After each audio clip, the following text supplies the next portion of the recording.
Share করছি সবার সাথে চিকেন টিক্কা মশলা নুডলসের রেসিপি। এই রেসিপির জন্য চিকেন কিউবের সাথে টক দই আমি নিয়ে নিয়েছি।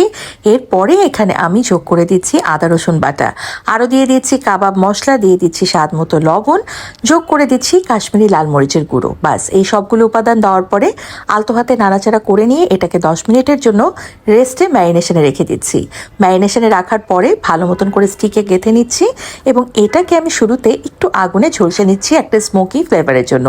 আফটার অল চিকেন টিক্কা মশলা বলে কথা। একটা প্যানে স্টিকগুলো থেকে মাংসগুলোকে আমি কিন্তু বের করে নিয়েছি এবং এখন এখানে অল্প একটু সরিষার তেল যোগ করে মাংসগুলোকে একটু কিছুক্ষণের জন্য ভাজা ভাজা করে নেওয়ার পরে আমাদের যে ম্যারিনেশন করা মশলা ছিল সেটা এখানে যোগ করে দিচ্ছি।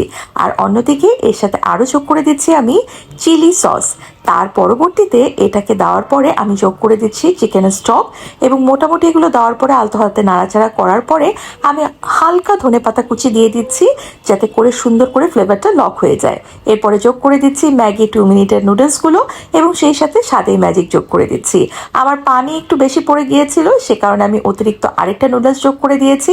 মোটামুটি সেদ্ধ হওয়ার পরে আবারও ধনেপাতা দিয়ে নাড়াচাড়া করে নিচ্ছি। আর ওইদিকে একদম শেষে গ্রিন কালারের ক্যাপসিকাম আর স্প্রিং অনিয়ন দিয়ে ভালো মতো নাড়াচাড়া করে নিয়ে নামিয়ে পরিবেশন করছি চিকেন টিক্কা মশলা নুডলস। আশা করি রেসিপিটি ভালো লেগেছে, শেয়ার করতে ভুলবেন না।